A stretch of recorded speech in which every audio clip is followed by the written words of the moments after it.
The Children of Green Knowe, Chapter 7. When he got back to the house, he turned for another look at the stone man. Mrs. Knowe was there with some garden scissors cutting branches off the shrubs, which he now noticed with a little disappointment were covered with the peculiar flowers he had first seen in the entrance hall. "When I first came," he said, "I thought those were magic flowers in the hall." "Oh, so you were afraid I was a witch?" "Yes, before I saw you." "Well, this flower is called witch hazel, and this is winter sweet, and this is Daphne. She was turned into a bush, you know." Mrs. Knowe, who saw everything, was looking at the twig tea in his hand. "Oh, you found the green deer, and somebody's been teasing you, I see. When I was little, I used to find a twig L in my lap. You see, my Christian name is Lynette." "Did they play hide and seek with you?" "Yes." Toslin was looking at the stone man. "Who is he?" "Oh, he is our own Saint Christopher, and these ruins are where his chapel stood until some stupid wretch pulled it down. There is always a Saint Christopher by an old ford, and the ford across this river was at the end of the garden. You know the story. He carried the infant Jesus across in a storm, thinking it would be easy. But halfway across, he began to feel the child as heavy as the sorrow of the whole world." Lynette loved St. Christopher quite specially. "She always liked to play here. I planted what you thought were magic flowers for winter incense. This is my favourite part of the garden too. Now tell me, where have you been this morning?" "Well, I've seen the green deer and all the other green ant things." "All? Which have you seen?" "The deer and the squirrel and the peacock and the hare and the cock and the hen." Mrs. Knowe seemed relieved. "And what else?" "And I found Toby's steps by the water, and I saw the fish again, and they played hide and seek." Tolly was glad that Mrs. Knowe seemed not at all surprised by the hide and seek. He was not quite sure whether she thought that he and she were playing a game together, pretending that there were other children, or whether she thought, as he did, that the children were really there. In the afternoon he went back to the stables to look in Fester's manger. The sugar had gone. Toslin put another lump in its place and slipped away again, so that it might be eaten quickly in private. Bogus had gone out on a message for Mrs. Knowe, and she herself was writing letters, so Tolly was alone again. But he had almost forgotten that it was sometimes dull. He went back to the green deer full of expectation, but all the birds seemed asleep, and there was not a sound anywhere. The green deer did not seem magic now. It was not listening. Its eyelessness was just stupid, not an added sense. The squirrel also was only a bush cut to shape. Tolly had come with an excited imagination. He collected beech nuts and put them before the squirrel, and handfuls of dry hay for the deer, but it turned out only a dull make-believe. Nothing moved. Nothing happened. All his interest faded away. He could think of nothing to do alone, and as the afternoon wore on, he felt lonely and neglected. He went back to the stables, but they were only empty buildings. There was no echo, there was nothing, there was nobody. When it began to get dark, he went indoors. Mrs. Knowe was getting the tea ready. "Can Can I come in now?" he asked. She looked at him quickly and saw at once what was the matter. "Oh, yes, come in, darling. You've been alone quite long enough, and so have I.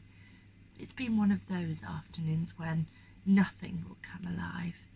I know them. Sit down there opposite your friends, and after tea we'll see what we can do together. Did you see your chaffinch today?" "Oh," said Toslin, very ashamed. "I forgot to put anything for him. Suppose he's been tapping and tapping at the window and nobody came. Will he come again, do you think?" "Try shortbread crumbs and see if that pleases him tomorrow morning. He might have spent all afternoon with you if you hadn't forgotten him." Tolly felt in a better temper already. "Who made all the green animals?" he asked. "Oh, Bogus's grandfather. They were there when I was a child, and when I asked him about them, he said the children wanted them for the ark. There weren't any children living here then. My cousins were much older than me, but at the time I thought I knew what he meant. He was very like our Bogus, but his face was redder and his eyes were bluer, and he dearly loved the bottle." "Did they have a tame squirrel?" "They tamed everything. They seemed to understand animals. The hare used to come into the house, lolloping up and down stairs after Toby, or standing up to look out of the windows to see where he had gone. It was called What." When they had finished their tea, Mrs. Oldknowe said, "Oh, make up a great blaze, Tolly, and then let's put the lights out and sit here, and I will tell you a story." Tolly made a crackling fire using the big leather bellows. There was a tear in one side, so that when they sucked in, the fire grew crimson and tried to follow the draught up the nozzle, and when they blew out, the flames turned primrose and blue, and sparks flew up as if from a Catherine wheel. Then he blew out all the candles and came and settled himself at her feet. "What shall it be about, the story?" "Tell me a story about Festa, please." Toby's story. Once upon a time, when the floods were out and most of the country were under water, Lynette fell ill. Her mother would have liked to call in the doctor, but he lived many miles away on the other side of the river. There were no telephones in those days, so somebody would have to be sent to tell him. "Oh, what shall I do?" said Lynette's mother. "Bogus has broken his leg and can't ride. The stable boy is a young fool. Oh, I would never trust a horse to him alone on flooded roads." "Let me go," said Toby. "Festa and I will be quite trustworthy." No, said his mother. "Oh, I should be anxious about you when I am I would be anxious about you than I am about Lynette. But we will see if grandmother's remedies will cure her." Their grandmother was very skilled in nursing and kept a cupboard full of herbal medicines which she made herself for every childish illness. Though she had done everything she could throughout the day, towards evening Lynette's fever was higher than ever. She lay with scarlet cheeks, tossing in bed and talking as if she did not know what she said, so that the tears ran down her mother's face as she heard it. "Mother, let me go for the doctor," said Toby again. "Oh, dear boy," said his mother, "if I had let you go first of all, you might have been well, but now it's growing dark, and who knows how the water is rising." "Festa can see in the dark, mother. The dark does not frighten me, but it frightens me to see Lynette so ill." "He is right," said the grandmother. "Let him go. Festa will look after him." "You may ride to our neighbour the farmer and tell him. I beg him to ride for the doctor at Pot-au-Fen," said his mother. "The farmer may be away or unable to go, or unwilling, and that would be so much time wasted, mother. I will go quickly, and the doctor can be here this evening." Just then Lynette began to moan. She sat up in bed as if greatly distressed, and fell back on her pillow with her eyes open but seeing nothing. Her mother was distracted. "Oh yes, Toby, go quickly, but take care. Go the shortest way over the wooden bridge and up the hill. Tell him it is very urgent." Toby pulled on his long, loose-topped boots and took his thick cloak and ran down to the stables. He saddled Fester, and as he put on the bridle, he talked to him, saying, "Fester, we must go get the doctor for Lynette." The horse, who had lowered his head to receive the bridle, nuzzled Toby's cheek, and understood very well that he was troubled. He gave a little neigh, and as soon as Toby's leg was over the saddle, he whisked him round and started off. It was not dark yet. The sky was dim green like water, and shallow water was over the roads. As they cantered off, the mud flew up like a dirty fountain around them. The lane took them for 4 miles and ended at the little wooden bridge. The river looked very nasty in the half-light. The current heaved and pushed, and the middle of the river seemed higher than the sides, as if it had been squashed up. The bridge was still well above the water. Toby pulled his horse to a walking pace, lest the wood should be slippery, and expected that Fester would cross it, as he had done hundreds of times before. But no, Fester, the obedient, would not cross it. He sidled, and waltzed, but he would not go on. Toby talked to him, coaxed him, scolded him, pulling his head round to face the bridge again and again, but all in vain. At last, for the first time in his life, he lifted his switch and lashed him. Fester reared and struck at the air with outstretched forefeet, so that it was all Toby could do to hang on in the saddle. When in this way Fester had exhibited his height and his strength and his angry pride, he came down from his prancing, and without warning leapt the high hedge at the side of the lane.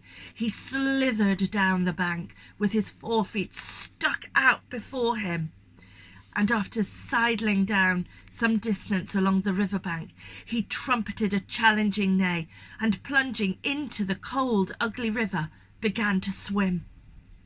Toby could feel the powerful water buffeting and shoving his leg on the upstream side, dragging and snatching at it on the other. It was as though the river were determined to separate him from Fester. Now and then a branch would hit him as a broken tree went past.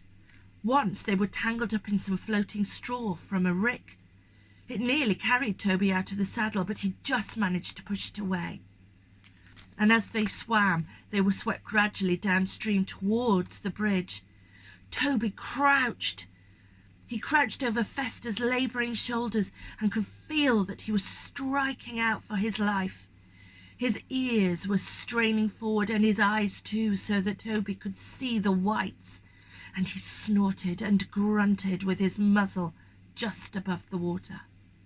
They reached the farther bank only a few yards up from the bridge, and scrambled up on the other side, Fester digging in with his toes while he gathered his hocks for the last great effort. At the top of the bank he stood with heaving sides and trembling shoulders, shaking his heavy wet mane and hanging his head. "Fester, you mad, crazy horse! Whatever possessed you to do that?" gasped Toby, twisting in the saddle to pull off his loose boots one by one to empty the water out of them. He was soaked to the neck and bitterly cold. His teeth chattered and his hands were blue. "Stand, Fester, stand, you madman! The devil's in you!" Fester was backing away from the bridge and flinging his head up and down, so that Toby had to give up trying to wring out the water on his cloak. Suddenly there came a hair-raising scream, the scream of rending wood, sounding almost like an animal in panic. The wooden bridge twisted and cockled under his eyes, and, with cracks like cannon fire, collapsed and was swept in a tangled mass downstream. Fester screamed too, and they were off, together, at full gallop up the hill in the fading light. Fester chose his own way, jumping fences, jumping hedges, sloshing and slithering in the mud, but Toby did not interfere with him again. He gave him his head and was only concerned to stay with him. At last he recognised the outskirts of the village where the doctor lived. They rattled down the cobbled streets, and it seemed to Toby that Festus stopped at the house of his own accord. When the old doctor came to the door and saw the two of them standing there, with their long hair plastered over their white faces, their coats covered with mud, he did not at first recognise them. "What in heaven's name?" he exclaimed. You're no bearer of good news. Martha, bring the lantern. What? Why, here's young Master Old Knowe in a fine state." The housekeeper was running with the lantern. Lord sakes, Master Toby, what brings you here like this?" "Oh, sir, Lynette is ill of a high fever and cannot breathe. My mother begs you to make haste." I cannot believe she's ill I can believe she's ill if your mother sends you through the floods for me. Martha, call the groom. Tell him to saddle the mare at once." "You must go round by Penny Soaky, sir," said Toby, getting his breath. "The wooden bridge is down. Fester would not cross it. He chose to swim instead, and it crumpled up and went downstream just as we got to the other side. Fester knew, and the bridge screamed like the demons." "Eh? Oh, what's this? You swam the river?" The jolly old doctor looked quite grey at the thought. Then he began to twinkle. "So Fester chose to swim, did he? Do you let your horses choose, young man? I thought you knew more horsemanship than that." "He's never disobeyed me before, sir. And the worst of it is, I slashed him for it." "You go in, young man, and Martha will give you a hot grog and put you to bed while she dries your clothes, and as soon as I've gone, the groom shall see to Fester." "I'd like to see to Fester myself, sir. Nobody grooms him but me, and tonight especially I must. Please." "Very well, but you can't stay in those clothes. You'll have to wear some of mine. Or Martha's. Whichever you choose." Toby laughed, for both of them were as fat as barrels. "I'll wear yours, thank you, sir." "As you please, young man, and then you go to bed, and I'll tell your mother you'll be back tomorrow. I want to look at you myself before you go." The groom came round with the doctor's sedate mare, and Martha with hot grog for Toby. "See that this young man has everything he wants for his horse, and Martha, rig him up in anything of mine that he can stand up in. Goodbye, Toby, I'll see to your sister for you." It was no good trying to put the doctor's thick, voluminous clothes on Toby's slim body. He was so encumbered by the folds that it would have been impossible for him to do anything but trip over them. In the end, he took a sleeveless jerkin that came down below his knees. He belted in its fantastic width like a kilt, and calling out, "Why, for Jamie Stuart, King of Scotland," he ran barefooted out to Fester, who was tied up in a strange stable, whinnying for him again and again. First he washed the 4 white feet in a bucket of warm water. Then he rubbed him hard with clean straw to get the mud off his coat and warm him by the friction. Then he rubbed him with a cloth till he was dry all over, behind the ears, between his forelegs, and round his fetlocks. He covered him with warm blankets and belted a coat around him. All the while he talked to him, saying, "Oh, my wonderful Fester, my golden eagle, my powerful otter, my wise, wise horse." As he combed the long mane, he sang as he had learned to do in church. When Fester was dry, shining and beautiful again, he was given a hot bran mash. Toby could not bear to leave him, but sat against the wall watching with great satisfaction how Fester sucked up from the bucket, and how the level of the bucket went down and down. When it was all gone, Fester gave the bucket a push with his nose and a knock with his hoof, and lifted up his dribbling muzzle towards Toby. "Fester, you're a messy eater," he said, carefully wiping the horse's chin with one of the doctor's handkerchiefs. Fester gave a great sigh and began to bend his knees and his hocks to lie down. Down he went into his straw bed and curled himself up like a dog with his nose tucked into his legs.